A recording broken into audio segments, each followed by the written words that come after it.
ठीक है, तो हमारा टॉपिक है पाचक ग्रंथियां।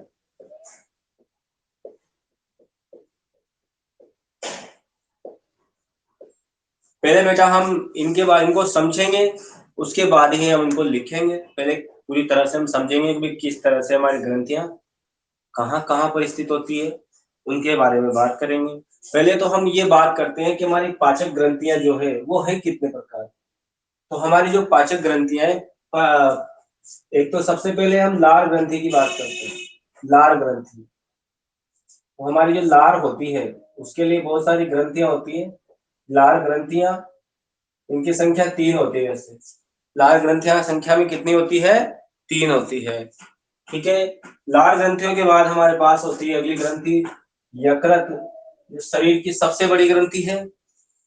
तीसरे नंबर पे आ जाते हैं, तीसरे नंबर पे आ जाती है हमारी अग्नाशय ग्रंथि।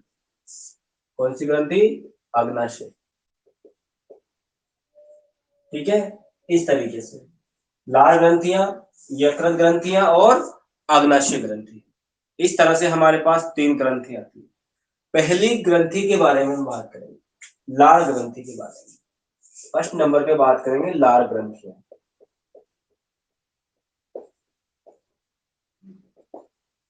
देखो, जो लार ग्रंथियां होती है बेटा, इन लार ग्रंथियों का काम होता है लार का स्त्रवण करना।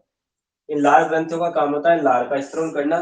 तो पहले हम ये जानेंगे कि जो हमारी लार ग्रंथियां है आखिरकार ये है कितने प्रकार की। तो हमारी जो लार ग्रंथियां बेटा, ये होती है कितने प्रकार की? 3 प्रकार। इनके नाम याद रखो। सबसे पहली तो होती है कर्णपूर ग्रंथि।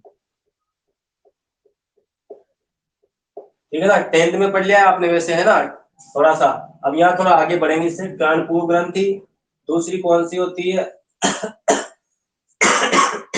कर्णपूर ग्रंथि के बाद अधोजंभ ग्रंथि, अधोजंभ। और फिर तीसरे नंबर पे अधो जीवा। अब वैसे तो आपकी बुक के अकॉर्डिंग बात करो बेटा, तो आपकी बुक के अनुसार तो केवल यहाँ ही खत्म हो जाता है। आपकी बुक के अकॉर्डिंग तो यहाँ पर ही खत्म है ना। लेकिन मैं आपको थोड़ा आगे तक बताता हूँ कि जैसे बेटा ये किसी का, यहाँ पर अगर आप किसी का ये चेहरा देखोगे तो यहाँ पर होता है ये कर्ण। ठीक है, यहाँ पर एक कर्ण है। इस कर्ण के यहाँ पर मैं ज्यादा कुछ बात नहीं करूंगा। इस जगह पर कान के नीचे, कान के नीचे यानी कान के पहले एक ग्रंथि होती है जिसको बोलते हैं कर्णपूर, है ना। कान के नीचे एक ग्रंथि स्थित होती है जिसको हम बोलते हैं कर्णपूर बोलते हैं। और बेटा ये ग्रंथि है ना, यहाँ से आते आते, ध्यान देना, मैं बता रहा हूँ यहाँ पर आपको इस तरीके से।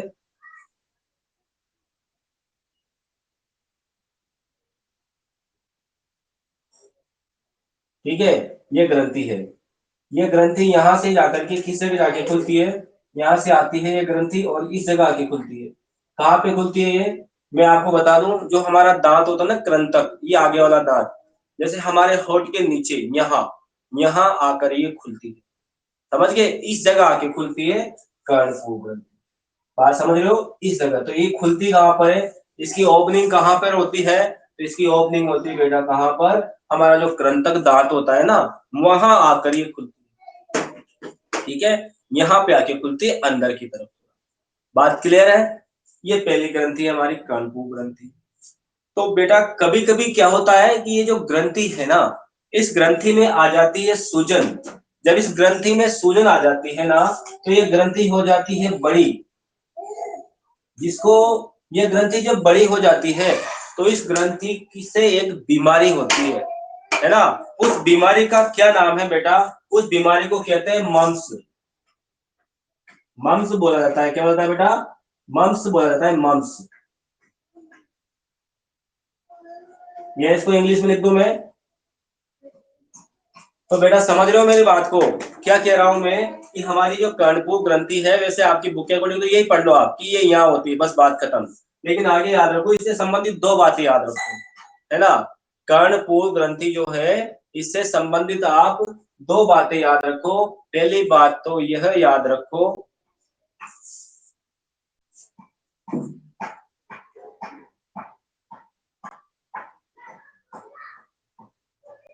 आवाज तो नहीं कट रही है ना भाई, है ना। तो देखो, तो ये कानपुर ग्रंथि होती है, हमारे कान के नीचे स्थित होते हैं। जैसे मैं हाथ लगाऊं ना यहाँ पे बेटा, इस जगह पे, यहाँ पे होती है, इस जगह पे, है ना, कान के नीचे। अब ये इस जगह पे हम जैसे हाथ रखते हैं कभी कभी बेटा, तो यहाँ पे हमको थोड़ा अजीब सा महसूस होता है ना। और यहाँ पे क्या होता है बेटा कि कभी कभी सूजन आ जाती है, जिसको आप कोई गाल पे किसी के खींच के थप्पड़ मार दे, ऐसी स्थिति में जाए, थप्पड़ मार दे तो गाल सूज जाता है, गाल नहीं सूजता है, गाल की कोशिकाएं सूज, आप गलत बोलते है ना। तो यहाँ पे बेटा ये देखिए आप, मंस की बीमारी हो जाती है इससे, है ना। जब कभी भी इस ग्रंथि में सूजन आएगी ना, उसको अपन एक हिंदी में बोलते हैं बेटा, उस बीमारी को कर्णमूल। क्या बोलते हैं?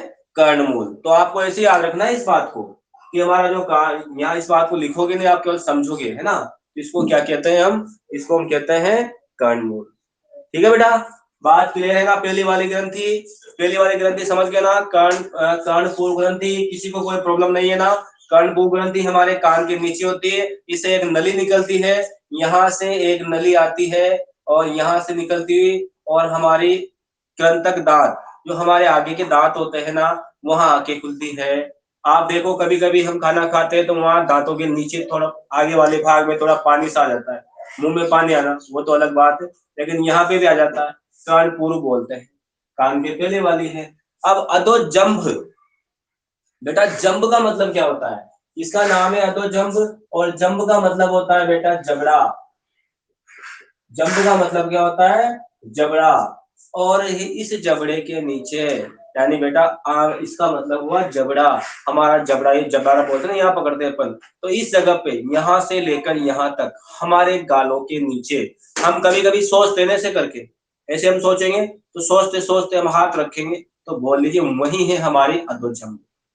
ठीक है, दोनों यहाँ पे हमारे जो दोनों जबड़े हैं ना, इन दोनों जबड़ों के ज्वाइंट पर, पूरा प्रयोग करके बता रहा हूँ बेटा, है ना, दोनों जबड़ों के ज्वाइंट पर होती है, ज्वाइंट पर। ऐसे जबड़े की बोल देते हैं लेकिन दोनों जबड़ों की ज्वाइंट पर होती है अधोजंभ, है ना।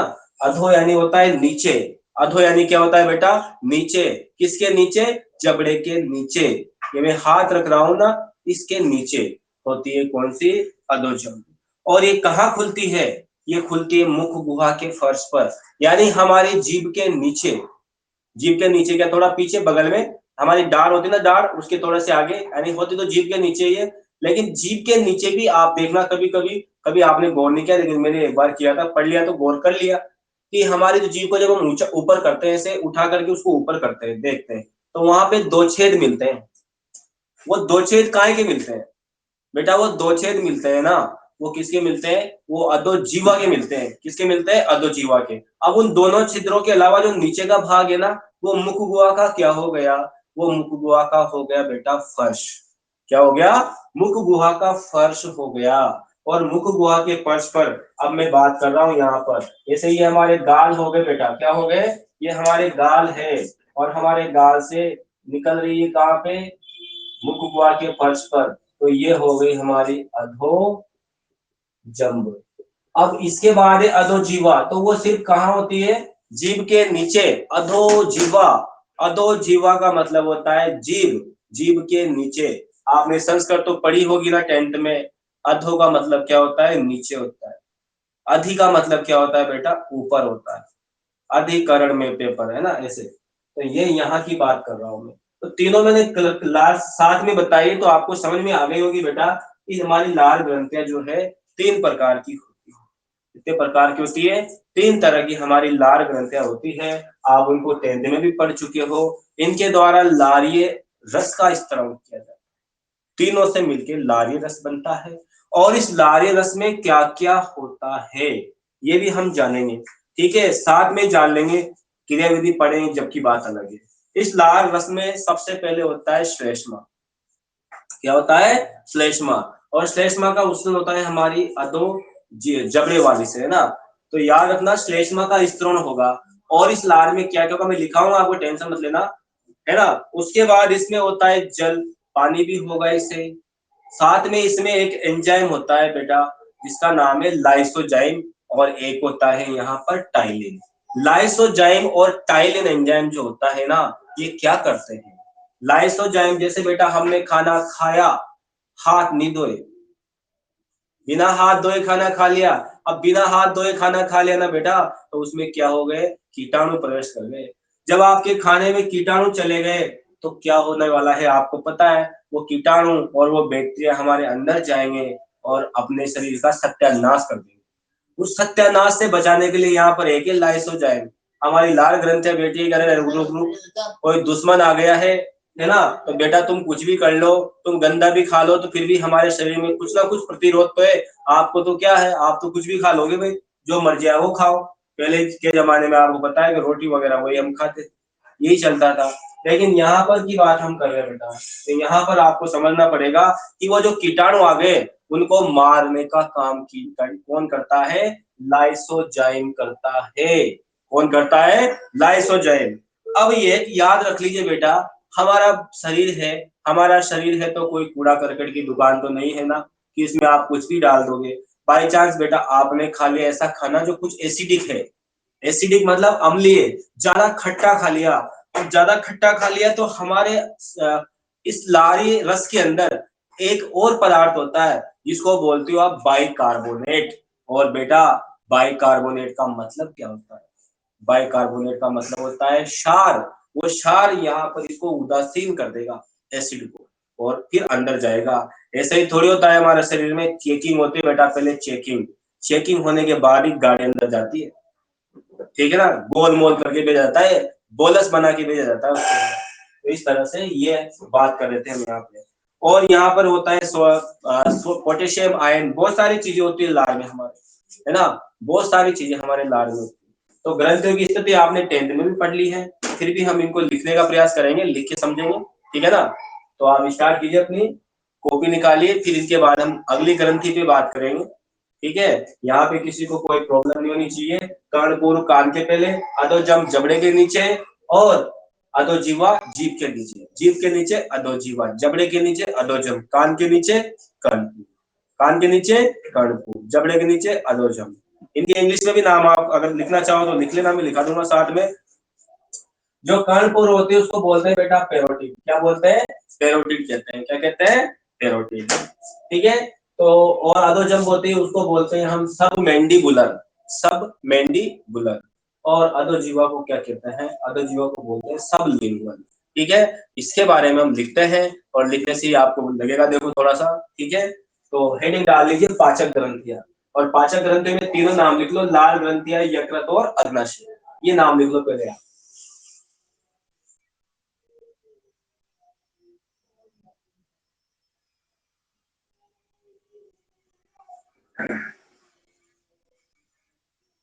पाचक ग्रंथियों में आप नाम लिख लो, लाल ग्रंथियां, यकृत और अग्नाशय।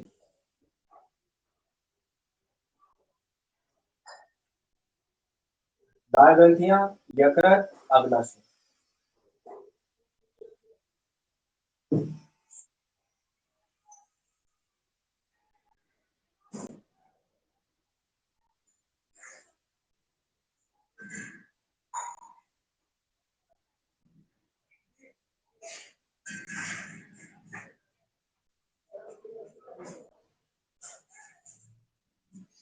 लिख लें यहाँ पे नाम आपने, है ना, लाल ग्रंथियां, यकृत और अग्नाशय। अब आप उसमें हेडिंग डालो पहली, लाल ग्रंथियां, और लाल ग्रंथि में लिखना, यहां से लिखना, यह 3 प्रकार की होती है।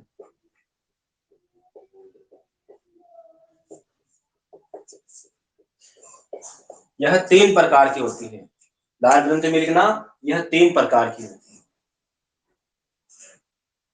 और इनके नाम लिख लेना, कर्णपूर ग्रंथि, अधोजम ग्रंथि, अधोजीवा ग्रंथि। कर्णपूर को बोलते हैं पेरोटिड,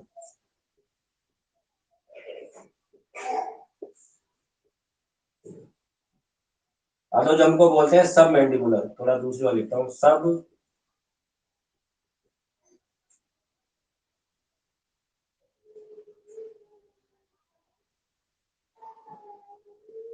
मैंडिबुलर। अधोजीवा को बोलते हैं सब लिंगुअल,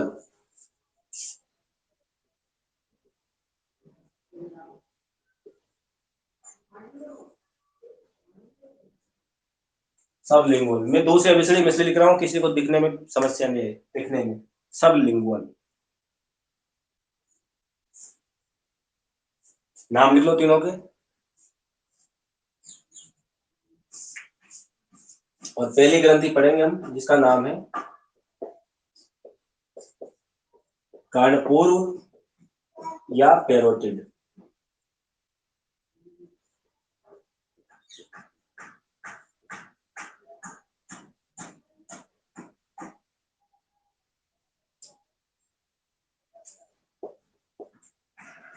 किसी को कोई समस्या हो तो बेटा बोल जाना बीच में, कोई दिक्कत नहीं है, बोल के बता देना, है ना। ये तीनों नाम लिखो क्योंकि नोट्स बड़े अच्छे से बनने चाहिए, तभी आपकी कॉपी अच्छी दिखेगी।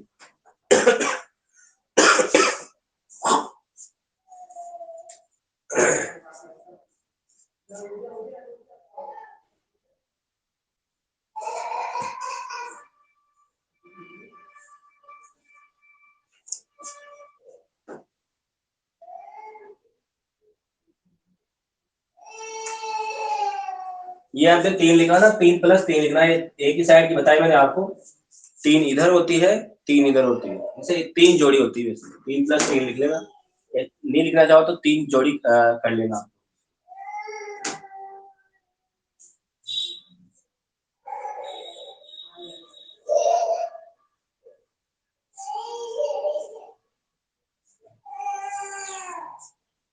लिख लो तो यस बोल देना फटाफट मुझे, ताकि आगे बढ़ेंगे अपन।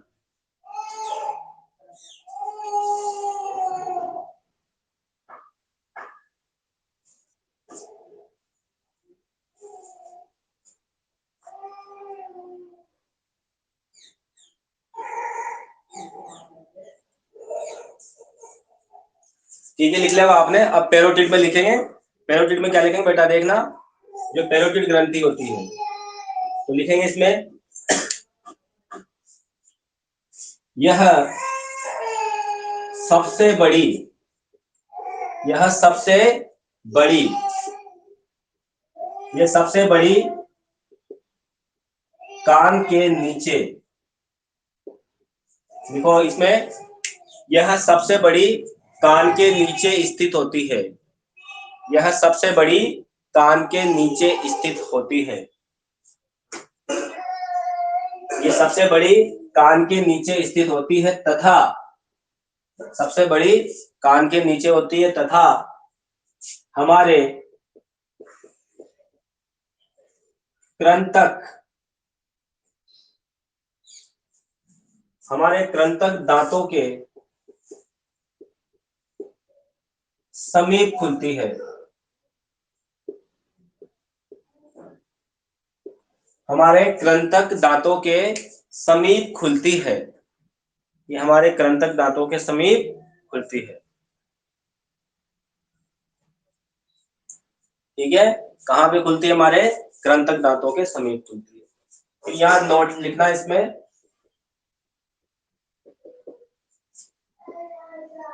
नोट लिखना, कभी कभी,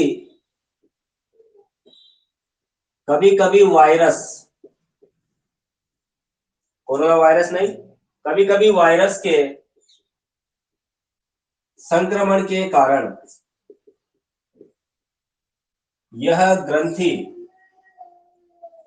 कभी कभी वायरस के संक्रमण के कारण यह ग्रंथि फूल जाती है,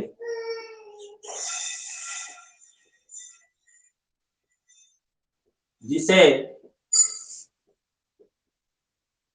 कर्णमूल या, जिसे कर्णमूल या मम्स कहते हैं, मम्स कहते हैं। लिख लो आप इसे, फूल जाते जिसे कर्णमूल या मम्स कहते हैं।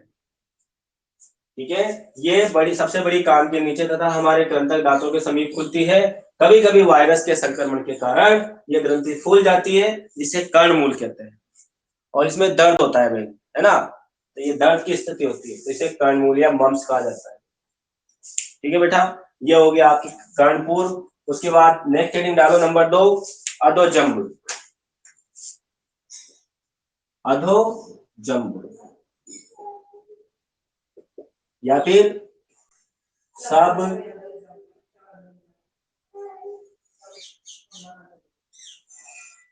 अधोजंब या सब मैंडिबुलर। बेटा सब मैंडिबुलर क्यों कहते हैं इसको, सब मैंडिबुलर कहने का कारण यह है कि ये जो हमारे जबड़े हैं ना, इनको मैंडिबल कहा जाता है। इनको क्या कहा जाता है? मैंडिबल कहा जाता है। इसका नाम हो गया सब मैंडिबुलर। जबड़े के नीचे आधे जबड़ा ऊपर का, आधा जबड़ा नीचे का, इसलिए सब बोला बीच में, सब आधा आधा। तो अब ये हो जाएगी सब मैंडिबुलर। तो बिल्कुल सिंपल सा एक लाइन में लिख लो आप तो। एक लाइन लिख लो केवल, ऊपरी व निचले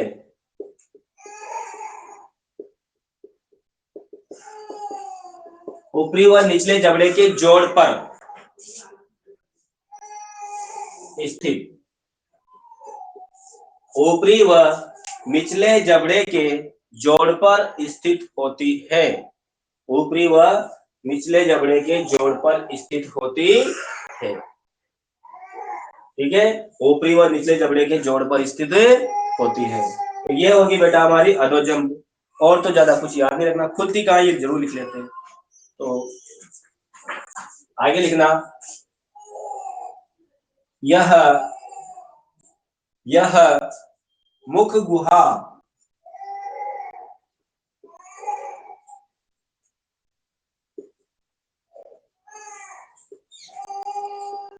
यह मुख गुहा के फर्श पर खुलती है। यह मुख गुहा के फर्श पर, यानी हमारी मुंह है उसके नीचे का भाग है ना, वहां खुलती है। तो ये मुख गुहा के फर्श पर खुलती है। ठीक है, यह मुख गुहा के फर्श पर खुलती है। तीसरी लिख लेते हैं। तीसरे का नाम है अधोजीवा।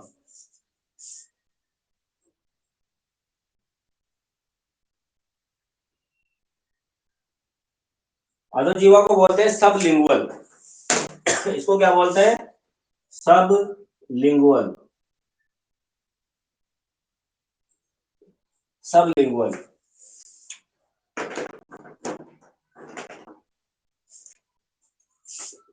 जीभ के नीचे स्थित,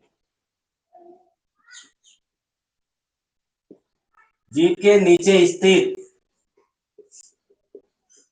सबसे छोटी लाल ग्रंथि है।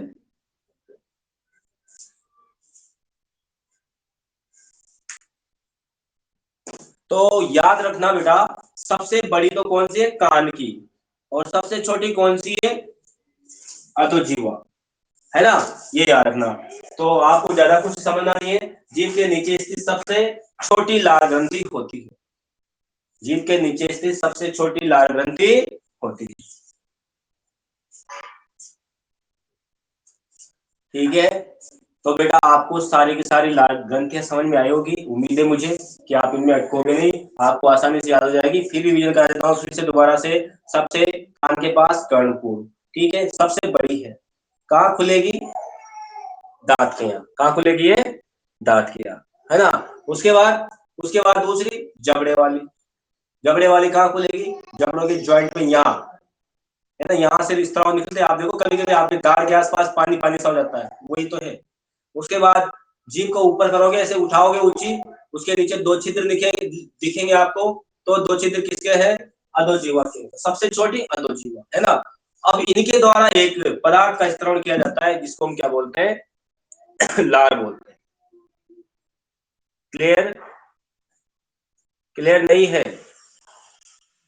अच्छा, फिर से बता देते हैं क्लियर नहीं है तो, ठीक है ना? फिर से बता देते हैं अगर क्लियर नहीं है तो। अच्छा, क्लियर नहीं दिख रहा, यूं है क्या?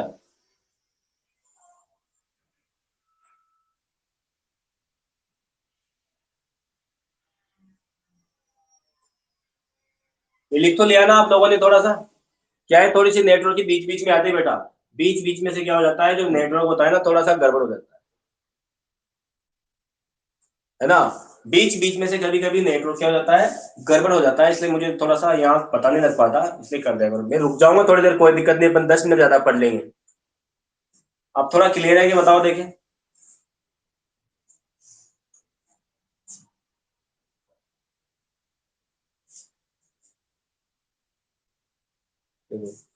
बीच में होता है कभी कभी, है ना? बीच में कभी कभी ऐसी स्थिति आ जाती है कि एकदम से आप तुरंत बोल जाया करो, कोई दिक्कत नहीं। चलो, अधोजीवा के बारे में बात करी। अब इनके द्वारा एक पदार्थ का स्त्राव होता है। जिसको हम बोलते हैं लार। क्या बोलते हैं? लार। चलो देखते हैं आगे। अब मैं थोड़ा बड़ा लिख दूंगा ताकि आपको दिखने में कोई समस्या नहीं है।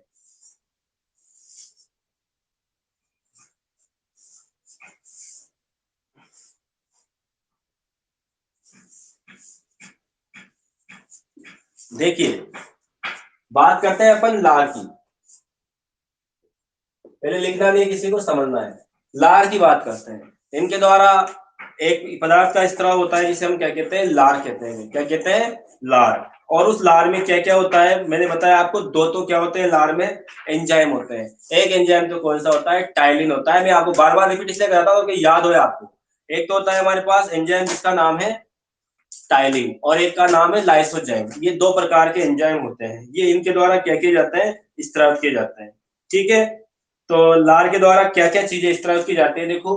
तो यहाँ हेडिंग डाल लीजिए, लार का संगठन। लार का संगठन क्या क्या होता है लार में?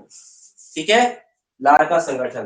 तो लार में देखो क्या क्या होता है। देखिए, लार में एक तो होता है भाई विद्युत अपघटन। पहले तो होता है, देखिए मैं आपको बताता हूँ, लार में तो जल होता है। क्या होता है? जल। नंबर एक तो होता है जल। नंबर दो होती है श्लेष्मा, जो श्लेष्म ग्रंथियों के द्वारा स्त्रावित किया जाता है। फिर नंबर तीन पे होते हैं विद्युत अपघटे। विद्युत अपघटे।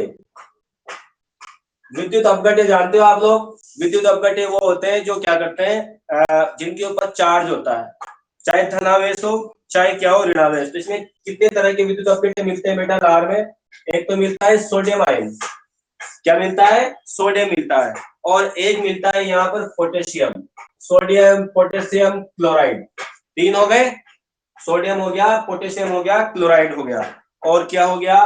Bicarbonate HCO3 minus.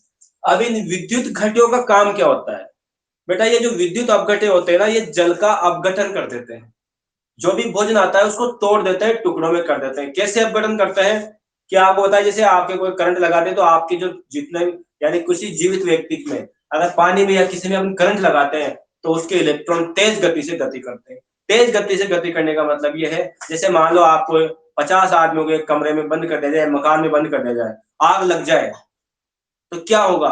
जब आग लग जाए तो क्या होगा? उस स्थिति में सारे लोग इधर उधर भगने का प्रयास करेंगे, दीवारों को भी तोड़ देंगे। तो इसका मतलब ऐसे होता है। ये भोजन यहाँ पे क्या करते हैं, भोजन में आग लगा देते हैं। तो भोजन के जो इलेक्ट्रॉन है वो इधर उधर गति करते हैं, कोई धन वाला ऋण पे, ऋण वाला धन पे, है ना। जैसे कोई धन वाला है तो ऋण वाले की तरफ जाएगा, ऋण वाला है तो धन वाले की तरफ जाएगा। मतलब आपने पढ़ा होगा चार्ज का पहले, प्लस पॉजिटिव पॉजिटिव क्या करते हैं? प्रतिकर्षित करते हैं। समान समान क्या करते हैं? प्रतिकर्षित करते हैं। तो दोनों मिल जाएंगे आपको।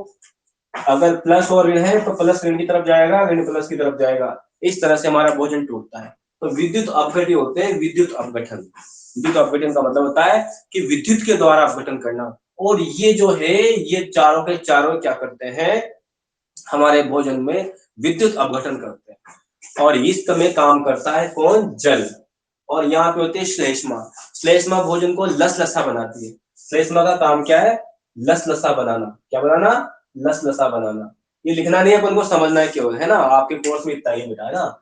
उसके बाद नंबर 4 पे क्या क्या होते हैं? नंबर 4 पे होते हैं एंजाइम। क्या होता है? एंजाइम। अब एंजाइम कौन कौन से बेटा? एंजाइम होते हैं दो। एक तो होता है टाइलिन, एक तो होता है टाइलिन और एक होता है लाइसोजाइम। ये लाइसोजाइम। टाइलिन का काम क्या होता है बेटा? टाइलिन एक काम करता है, टाइलिन करता है स्टार्च का आंशिक पाचन। पढ़ा होगा 10th में, स्टार्च का आंशिक पाचन। ये स्टार्च का आंशिक पाचन करता है टाइलिन। यही भी बता देता हूं, लाइसोजाइम क्या करता है? जीवाणुओं को मारता है, जीवाणु नाशक होता है ये। भोजन में भाई, भोजन में हम जो भी हम भोजन करते हैं ना, उन भोजन में अगर कोई भी जीवाणु आ जाता है तो हमारी लार में एक एंजाइम होता है जिसका नाम है लाइसोजाइम।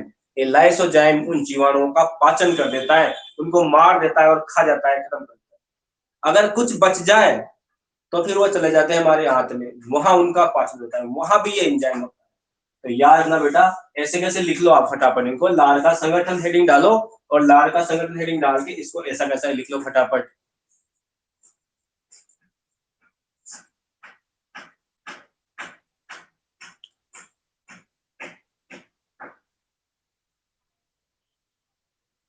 लिखते ही मुझे यस बोल देना फटाफट।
चलो उतार लिया होगा 2 दिनों में।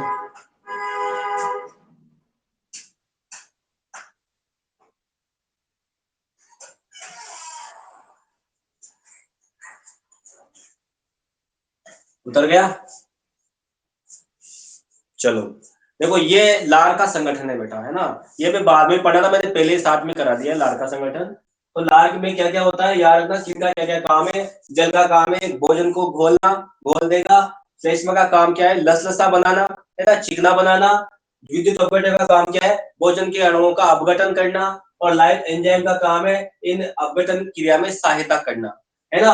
बेटा स्टार्च का आंशिक पाचन यहीं पर कर देगा 30%, है ना। और इसको बदल देगा अल्फा सिमिडेक्स्ट्रिन में, पाचन की क्रिया में पढ़ेंगे।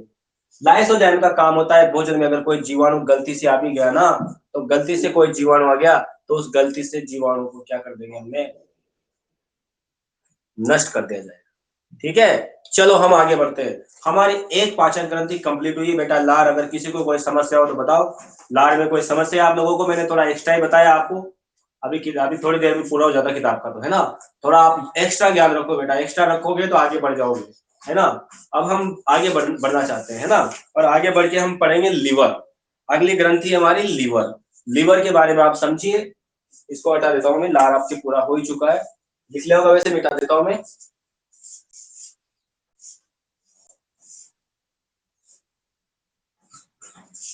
अब हम लीवर की बात करते हैं। देखो बेटा लीवर, हमारा जो लीवर होता है वो लीवर विशेष प्रकार से सबसे बड़ी पाचक ग्रंथि में से, तो कैसे सबसे बड़ी।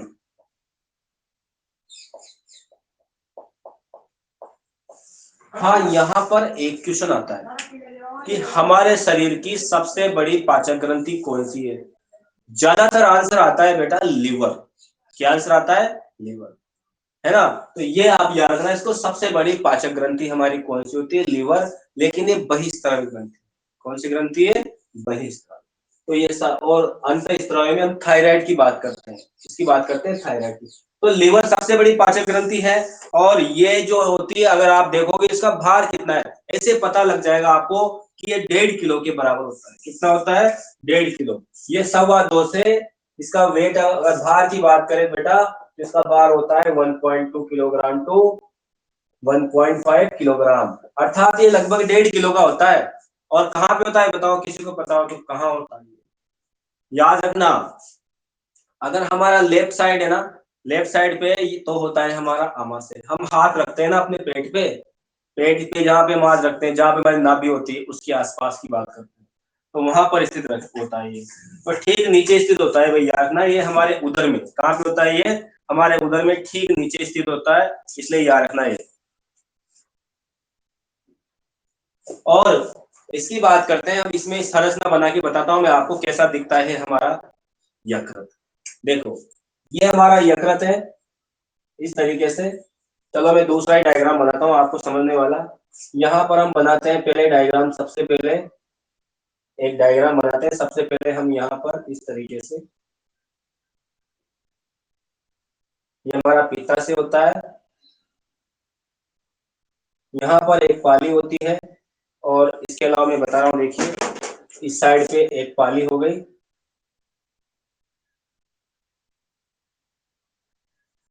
ठीक है, इस साइड पे हो गई एक पाली, और एक पाली होती है इस साइड पे।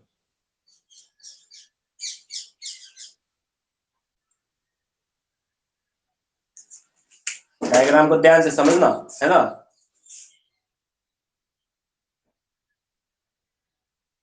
क्लियर नहीं दिख रहा है? अभी हो जाएगा क्लियर, रुक जाओ, अभी हो जाएगा, ठीक है ना, अभी क्लियर हो जाएगा, टेंशन मत लो।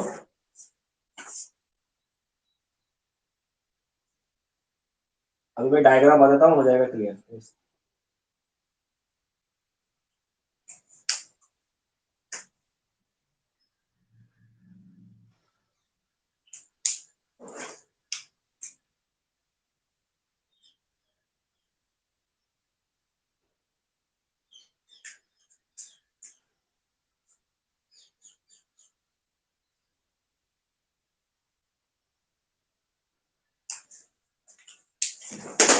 नहीं हुआ क्लियर?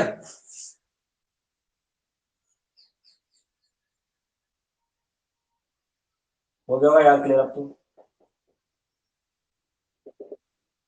हाँ हो जाता है, धीरे धीरे रुक जाएगा, टेंशन मत लो, मुझसे बोलते हैं, क्लियर हो जाता है वो तो, नेटवर्क की वजह से चलता है, कभी कभी होता है। देखो बेटा, अब मैं यहाँ इसकी बात कर रहा हूँ, हमारे लीवर की। डायग्राम आप देखना, है ना। डायग्राम में आप देखोगे कि ये जो हमारा यकृत होता है, ये हमारा जो यकृत है बेटा, ये दो पालियों में बटा होता है। कौन सी पालियों में बटा होता है? दो पालियों में। ये तो होती है दाई पाली, ये तो होती है दाई पाली, और ये होती है बाई पाली, ठीक है। हमारा यकृत वैसे विशेष तौर पे दो पालियों में बटा होता है बेटा। दो में, एक तो होती है दाएं, एक होती है बाएं। जो दाएं होती है ना, वो बड़ी होती है, और जो बाएं होती है वो छोटी होती है, ठीक है। दाएं और बाएं ऐसे ऐसे होती है हमारी यकृत की। अब यहाँ पे से बात करेंगे बेटा, कि मैं आपको ये बताना चाह रहा हूँ यहाँ पर, कि ये हरे कलर का जो मैंने बनाया ना, ये तो हो गया पित्ताशय। क्या हो गया? पित्ताशय। और ये पित्ताशय जो हमारा है ना, ये जो वृक्क होता है, इनके बीच में चपटा रहता है, बीच में घुला हुआ रहता है ये इस तरह से, ठीक है ना। बीच में घुला हुआ रहता है इस तरह से, चिपका रहता है इसके ऊपर, थैली के तरह से क्या होता है, इसके ऊपर चिपका रहता है लीवर के ऊपर, है ना। और मैं आपको और बताऊं कि दोनों पालियां जो होती है ना, ये दोनों पालियां आपस में, जैसे मैं मेरे हाथों को जोड़ दूं ऐसे, एक पाली ये, एक पाली ये, दोनों को जोड़ दूं, तो क्या मैं कोई फेविकोल नहीं लगाऊंगा क्या? फेविकोल की तरह ही, फेविकोल से मैं किसी चीज को चिपका सकता हूँ। तो ये दोनों पाले भी तो चिपकी हुई है। किससे चिपकी हुई है? ये चिपकी हुई है फेल्सीफॉर्म लिगामेंट के द्वारा। एक लिगामेंट होता है यहाँ पे याद रखना, जिसका नाम है फेल्सीफॉर्म लिगामेंट। फेल्सीफॉर्म लिगामेंट, ठीक है बेटा। क्या हो जाता है ये? फेल्सीफॉर्म लिगामेंट हो जाता है, ठीक है। इसको हम फेल्सीफॉर्म लिगामेंट बोलते हैं। अब देखो, पालियों की बात हम करते हैं, तो पालियों की बात हम करते हैं, तो बेटा ये जो दोनों पालियां है ना, इनके अलावा भी हमारे यकृत में दो पालियां और होती है, जिनके थोड़े अलग से नाम है। ये बहुत छोटी होती है, इनको गिनते नहीं है, पालियों में गिनते नहीं है। ये तो होती है हमारी क्वाड्रेट पाली। क्या होती है? क्वाड्रेट पाली। ये तो होती है बेटा हमारी क्वाड्रेट पाली, ठीक है। और ये अब होती है हमारी कौन सी पाली? इसको बोलते हैं क्वाड्रेट पाली। यहाँ और इसमें अंतर है, इसमें और इसमें क्या है, अंतर है, क्वाड्रेट, ये क्वाड्रेट है, और ये क्वाड्रेट है। यहाँ मात्रा लग रही है नीचे, यहाँ नहीं लग रही है, तो दो पालियां और होती है, और हम यकृत को कह सकते हैं चार पालियों का बना हुआ। लेकिन हमारी सभी राइटर ये मानते हैं कि ये दोनों पालियां अलग है। पित्ताशय होता है बेटा, पित्ताशय से क्या निकलती है? पित्ताशय से क्या, कौन सी वाहिनी निकलती है? पित्तवाहिनी। क्या निकलती है? पित्तवाहिनी। क्या निकलती है? पित्तवाहिनी। आप सबको पता है, पित्ताशय से जो वाहिनी निकलेगी उसको बोलेंगे पित्तवाहिनी, ठीक है। जो पित्ताशय से, स्पीकर किसका खुल रहा है? कोई आवाज वगैरह नहीं आ रही है क्या? आवाज वगैरह नहीं आ रही है क्या? आवाज आ रही है? हाँ ठीक है। है ना। तो यहाँ पर बात करें तो बेटा अब इसके बारे में बात कर रहा हूँ। यहाँ से मैं बात कर रहा हूँ कि यहाँ से इस एक पाली से एक वाहिनी निकली, है ना। पहले दोबारा से बना के बता रहा हूँ। यहाँ से एक पाली थी, एक वाहिनी निकली, इस पाली से भी एक वाहिनी निकलेगी जो यहाँ मैं आधी बना रहा हूँ, इस पाली में जाएगी। तो दोनों पालियों से क्या निकलेगी बेटा, दो यकृत वाहिनियां निकलेगी। तो इसको क्या बोल दूं मैं, यकृत वाहिनी। क्या बोल दूं, यकृत वाहिनी। भाई हमारे यकृत में कितनी पालियां हैं, दो पालियां हैं। दोनों पालियों से दो वाहिनियां निकली, दोनों आगे जाकर के कुछ समय के लिए मिल जाती है। मिलने से क्या बन जाती है, ये दोनों मिल गई ना, तो दोनों मिलके क्या बनाएगी, सामान्य यकृत वाहिनी। यहां देखो आप थोड़ा, एक एक वाहिनी इधर से यकृत से आई, एक वाहिनी इधर से आई, दोनों मिल गई, दोनों ने मिला के क्या बना ली, ये तो होगी बेटा सामान्य, सॉरी यकृत वाहिनी। ये तो होगी बेटा यकृत वाहिनी, और ये हो गई सामान्य यकृत वाहिनी। समझ रहे हो, ये तो होगी यकृत वाहिनी और ये होगी सामान्य यकृत वाहिनी, है ना। ये दोनों मिल गई। अब ध्यान देना, यहां से, यहाँ हमारा पित्ताशय था ना, इस पित्ताशय से भी वाहिनी आएगी और इसमें आकर के मिल जाएगी। पित्ताशय से वाहिनी आई और इसमें मिल गई, इसका नाम क्या था, पित्त वाहिनी। अब ये पित्त वाहिनी और हमारी सामान्य यकृत वाहिनी दोनों के मिलने से एक और नलिका बनती है बेटा, इसको खास ध्यान रखना। दोनों को मिलने से एक और नलिका बन जाती है जिसको बोलते हैं सामान्य पित्त वाहिनी। जिसको क्या बोलते हैं, सामान्य पित्त वाहिनी। बात क्लियर है कि नहीं है, अरे एक नहीं बात समझ में बोलो। भाई आप दोनों पालियों से दो नलियां निकली, दोनों नलियां मिल गई, क्या बनाया, सामान्य यकृत वाहिनी।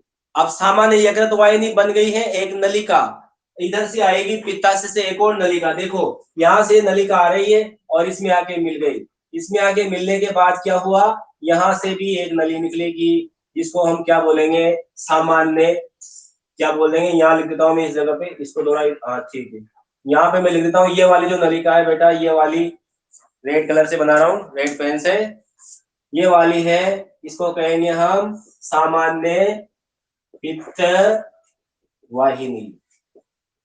अरे क्लियर हुआ कि नहीं हुआ, स्ट्रक्चर बताओ। अरे लीवर का स्ट्रक्चर क्लियर हुआ कि नहीं हुआ, फिर एक बार समझा दूंगा, बोलो जिसके नहीं हुआ बेझिझक बोलना बेटा, अगर नहीं हुआ फिर बताओ, बोलो।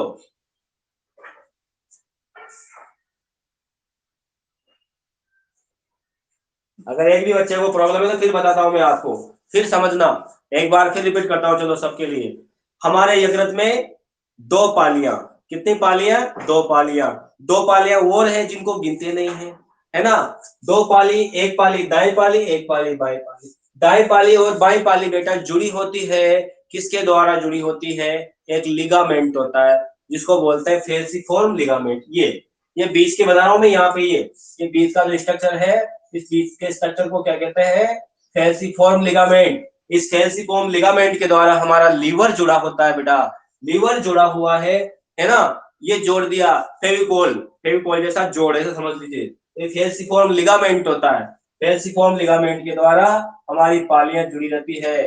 अगर आप आगे जाके नीट का एग्जाम देना चाहते हो तो विशेष तौर पर याद रखना कि हमारी यकृत पालियां किसके माध्यम से जुड़ी होती है, तो एक लिगामेंट होता है, लिगामेंट मतलब जोड़ने वाला योजक, उस पे जुड़ी होती है, फेल्सीफॉर्म लिगामेंट। अब फिर बात करेंगे, क्या यकृत में दो ही पालियां होती है, नहीं, यकृत में चार पालियां होती है, लेकिन पित्त का काम करने का काम दो ही पालियां करती है। चार पालियों में एक पाली का नाम क्वाड्रेट पाली जो नीचे होती है, एक का नाम क्वाड्रेंट पाली जो ऊपर होती है, ऐसे, है ना। पित्त, अब फिर आपको नलिका का सिस्टम समझना है। पित्ताशय से पित्त वाहिनी आई और ये दोनों यकृतों से यकृत वाहिनी आई, फिर दोनों यकृतों की वाहिनियां मिलकर एक लाइन बना ली, है ना। ऐसा समझ लीजिए कि आपके घर में पानी आ रहा है, एक पानी दूसरे रामलाल के खेत से आ रहा है, एक श्यामलाल के खेत से आ रहा है, दोनों के खेत से आ रहा है, एक जगह पे आया, बीच में आपने एक पाइपलाइन जोड़ दी, वहां से एक ही बना दी, वो हो गई रामलाल श्यामलाल। फिर आगे बढ़ा देंगे, आगे बढ़ा देंगे ना उसको, आगे बढ़ाने के बाद हम देखेंगे कि वो एक हो गई, फिर आगे और एक वाहिनी मिल गई, पित्तवाहिनी मिल गई, फिर उसको मिला दिया। तो बात समझ लो, ये पित्तवाहिनी और ये सामान्य यकृतवाहिनी मिलके क्या बनाएगी, सामान्य पित्तवाहिनी, जिसको इंग्लिश में बोला जाता है बेटा कॉमन बाइल डक्ट। क्या बोला जाता है, कॉमन बाइल डक्ट। अब तो किसी को प्रॉब्लम नहीं होनी चाहिए मेरे ख्याल से, मैंने 2-3 बार बता दिया आपको ये बात, ठीक है। इस डायग्राम का आप स्क्रीनशॉट ले लीजिए, क्योंकि बनाओगे तो आपको 15-20 मिनट लगेंगे। स्क्रीनशॉट ले लीजिए आप, मैं आपके ग्रुप में भी सेंड कर दूंगा इस डायग्राम को, वहां से आप बनाना इसको। पहले स्क्रीनशॉट ले लो ताकि आपकी 2-3 बातें समझ में आ जाएगी। ले लीजिए इसको स्क्रीनशॉट फटाफट।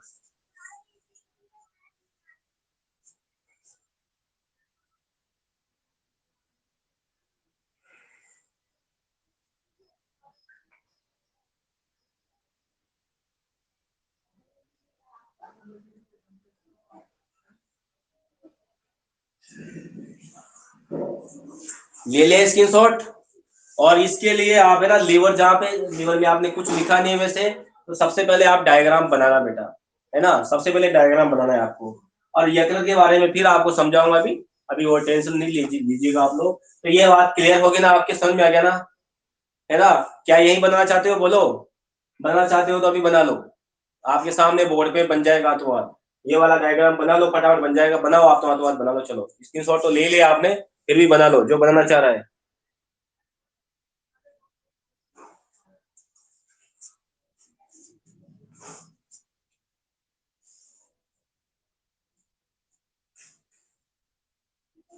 बना रहे हो तो बोल दो यस, है ना, नहीं तो फिर आराम से बनाना थोड़ी देर बाद घर पे, ताकि मैं आगे बढ़ जाऊंगा।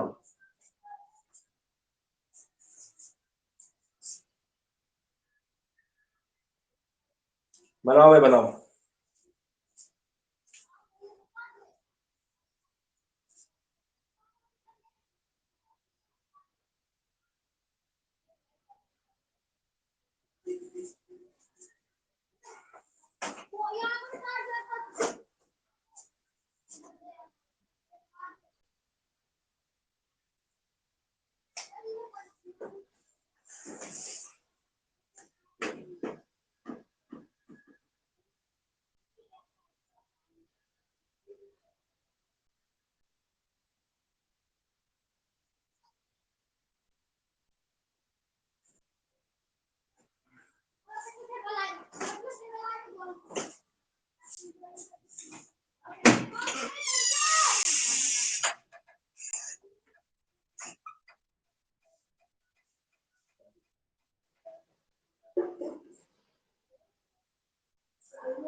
ये तो मत बनाना आप लोग।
अरे बना रहे हो तो डायग्राम है तो बना ही नहीं रहे हो।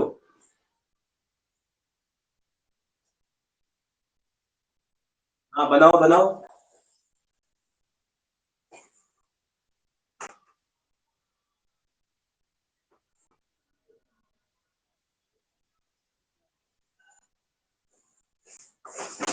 इस नाम को यहाँ के बजाय इधर लिख लो यार।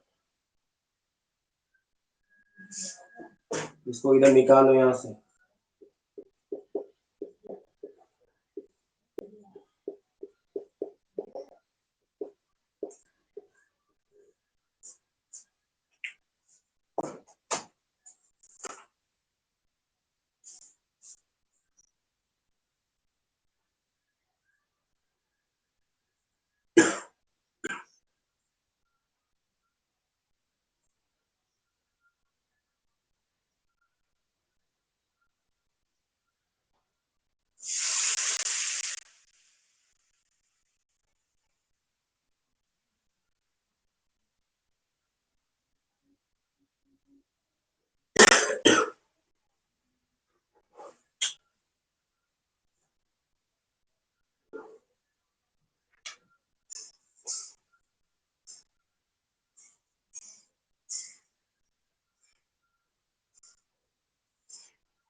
बदल लिया, कोई बच रहा है क्या?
अब कौन बचा भाई?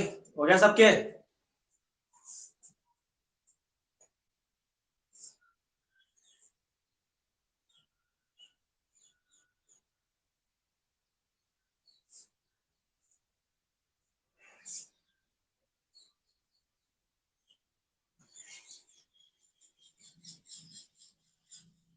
मनीष के हो गया।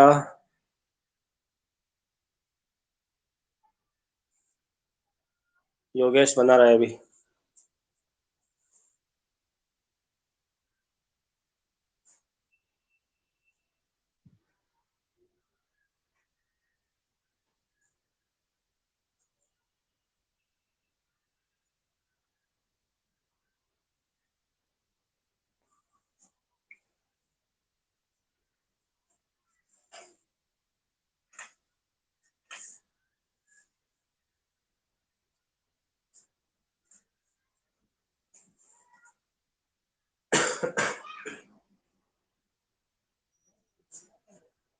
तो उम्मीद है आप लीवर को भूलोगे नहीं, बस लीवर का जो डायग्राम है आपको याद रहेगा, भूलोगे नहीं आप इसको बिल्कुल, है ना।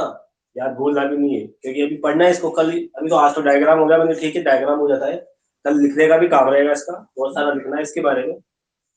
किताब में कम है लेकिन अपन लिखेंगे बेटा, अपन को जानकारी लेनी है। 11th में, 11th में कोई दिक्कत नहीं है, फेल होने का किसी होने का कोई डर नहीं है। जितनी ज्यादा पढ़ाई कर सको 11th में कर लो। 12th में तो फिर बोर्ड एग्जाम का भूत सवार हो जाएगा आपके ऊपर, बोर्ड परीक्षा है, पढ़ना पड़ेगा। यहाँ सीखने की जज्बा रखो आप लोग। जितना सीखोगे नहीं 11th में उतना ही फायदा मिलेगा, क्योंकि आपकी बेसिक को कंप्लीट करेगा। चाहे फिजिक्स हो, चाहे केमिस्ट्री हो, चाहे बायोलॉजी हो, या कोई सा भी सब्जेक्ट उसमें आप याद।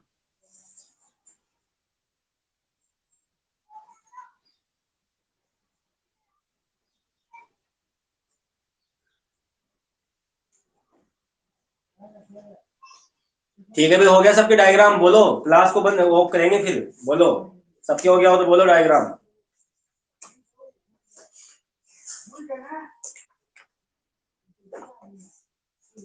कल यकृत के बारे में पढ़ेंगे अपन फुल डिटेल से।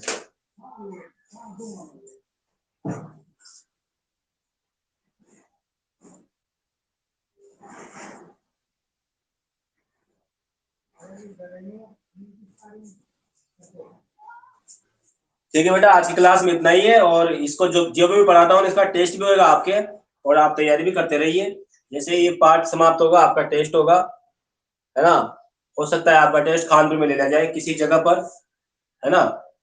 किसी विशेष जगह पर आपकी क्लास का टेस्ट लिया जा सकता है, तो आप हो सके आपको बुलाया जा सके कानपुर वाले बच्चों को। बड़रा वाले बच्चों को तो मैं करी करा ही दूंगा टेस्ट, है ना। आप लोगों का भी टेस्ट वहाँ कहीं पर लिया जा सकता है, तो हो सकता है अगर आप आसपास रहते हो तो आ जाना टेस्ट देने। मैं तारीख आपको बता दूंगा, जगह भी बता दी जाएगी। ठीक है ना भाई? चलो भाई, ठीक है अभी के लिए।